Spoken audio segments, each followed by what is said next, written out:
دعوت دینا، سمجھانا، ذہن بنانا، بلانا اللہ کی طرف، آخرت کی طرف، یہ صرف علماء کا کام نہیں ہے، یہ صرف بزرگوں کا کام نہیں ہے، یہ ہر مسلمان کا کام ہے۔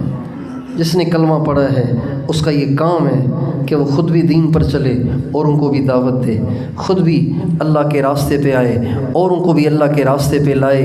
یہ ہر مسلمان کی ذمہ داری ہے۔ عام طور سے یہ ذہن نہیں ہے۔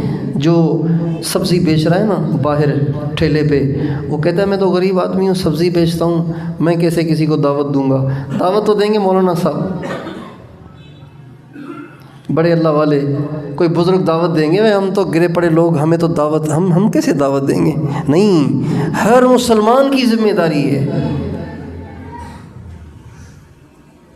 ہر مسلمان کا یہ کام ہے کہ وہ خود بھی دین پہ چلے اور ان کو بھی کہے۔ اب کوئی سنے نہ سنے وہ اس کی مرضی ہے، کہنا آپ کی ذمہ داری ہے۔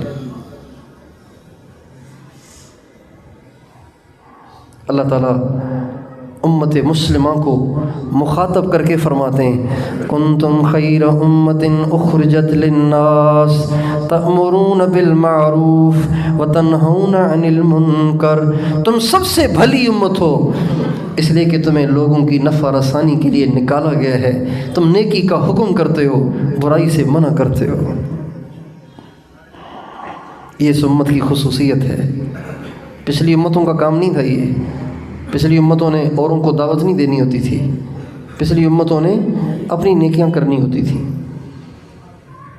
ہاں، کوئی برائی ہوتے ہوئے کوئی دیکھے اس کو منع کرنا یہ ان کی بھی ذمہ داری تھی، لیکن آگے بڑھ کر دعوت دینا، آگے بڑھ کر اوروں کو سمجھانا اور ان کو سیدھے راستے پہ لانے کی کوشش کرنا یہ ان کے ذمے نہیں تھا، یہ ہمارے ذمے ہیں۔ اس لیے میں اور آپ یہ نیت کریں، انشاءاللہ مرنے سے پہلے ہم تیاری کریں گے۔